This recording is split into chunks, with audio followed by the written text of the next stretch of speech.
మన little beams play school కథ చిన్ని మాయాపటం. ఒక చిన్న అమ్మాయి చిన్ని. ఆమెకి బుక్స్, రైడల్స్ అంటే చాలా ఇష్టం. ఒకరోజు ఇంట్లో పాత అల్మారాలో ఒక మాయాపటం, అదే మ్యాజిక్ మ్యాప్ దొరికింది.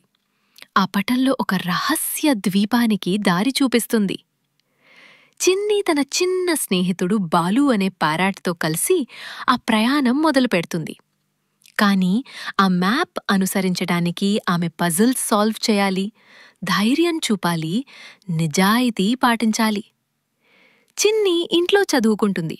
తర్వాత పాత అల్మారాలో చిన్నికి ఒక మాయాపటం దొరుకుతుంది. పటంలో ఒక రహస్య ద్వీపానికి మార్గం ఉంటుంది. చిన్నికి అక్కడికి వెళ్లాలని ఉంది. అయితే చిన్ని ఆ మ్యాప్ పట్టుకుని బయలుదేరుతుంది. అడవిలో ఒక పెద్ద మాట్లాడే చెట్టుంటుంది. ఆ చెట్టు చిన్నిని ఒక పజిల్ అడుగుతుంది. ఆ పజిల్, "నువ్వు చెప్తే నీకు నేను దారిస్తాను" అంటుంది.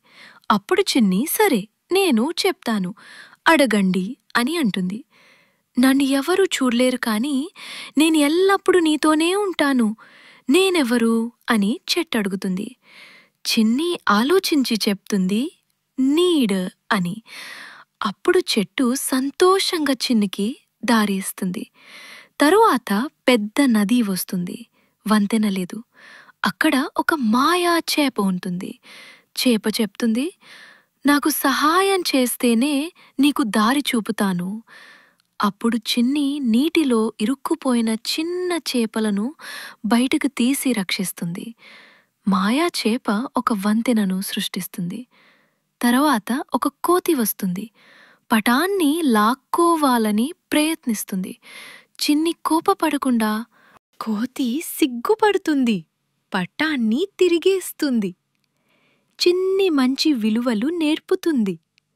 చిన్ని చివరికి రహస్య ద్వీపానికి చేరుతుంది. అక్కడ పెద్ద ట్రెజర్ చెస్ట్ ఉంటుంది.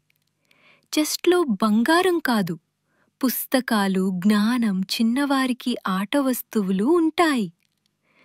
లెసన్: జ్ఞానం, నిజాయితీ, సహాయం ఇవే నిజమైన సంపద అని చిన్నికి తెలుస్తుంది. చిన్ని తరువాత తన గ్రామానికి వస్తుంది. అందరితో టాయ్స్ అండ్ బుక్స్ పంచుకుంటుంది.